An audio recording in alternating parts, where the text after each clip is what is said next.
النهاردة بقى يا حبايبي يوم التوفير العالمي، هعمل لكم صينية التوفير، ودي أحلى وأطعم صينية ممكن تعملوها. الطعم حكاية والكمية بسم الله ما شاء الله فيها بركة حلوة جدا، عشان كده قلت لازم أشارككم معايا في عمايلها. تعالوا نشوف المكونات اللي عندي إيه. أنا عندي 600 جرام من اللحمة المفرومة ناعم جدا، وعليها 100 جرام من اللية أو الدهن، وكل الخضروات اللي موجودة دي متصفية كويس جدا من المية بتاعتها، وكله هتلاقوه مكتوب في أول تعليق. أنا هنزل دلوقتي بحباية بطاطس مبشورة كبيرة، وجزراية كبيرة برضو مبشورة، بصلتين مبشورين كبار، وعندي فلفلاية رومي حمراء وفلفلاية خضراء، ونص حزمة من البقدونس، وفصين من الثوم المفروم. هبدأ أنزل بالبهارات بتاعتي، مش هبالغ فيها.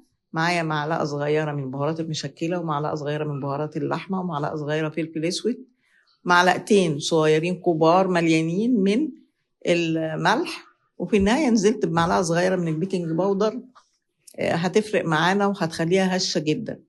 وأنا ضفت إضافة حلوة جدا هتروح بالطعم لحتة تانية. جبت معلقتين كبار من دبس الفلفل أو الشطة حسب ما انتوا عايزين، ونزلت ب4 معالق من زيت الزيتون أو الزيت المتوفر عندك، ورشة من الملح والفلفل، وقلبت كويس جدا. وهحجز معلقتين كبار من الصوص ده.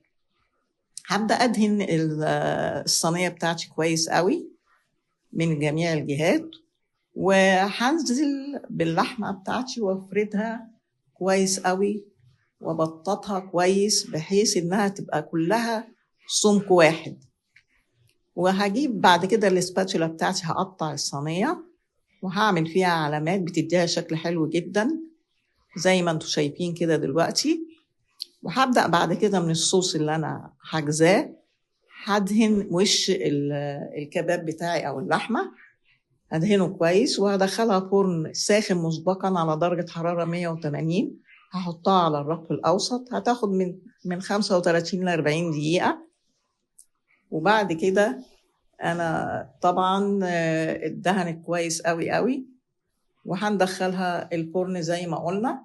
وعندي العيش الشامي أو الخبز العربي، هدهنه كويس بالصوص اللي أنا كنت حاجزاه، وبعدين أنا اديته دقيقتين تحت الشواية عشان ياخد لون بسيط، وهرش عليه طرنشات من البصل والبقدونس والسماق، وده طبعا هيديها طعم جميل جدا.